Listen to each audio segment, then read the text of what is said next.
گرامی، صبح کی نماز پڑھ کر طلوع آفتاب تک بغیر کسی وجہ کے سونا درست نہیں ہے۔ یہ عبادت اور ذکر الہی کا وقت ہے۔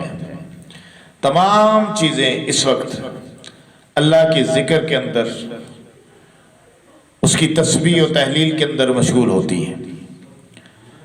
ساری کائنات اور کائنات کی ایک ایک چیز، چاہے وہ جاندار ہو یا بے جان ہو، وہ اللہ کے ذکر میں مشغول ہے، اس کی تسبیح کال سے یا حال سے کر رہی ہے۔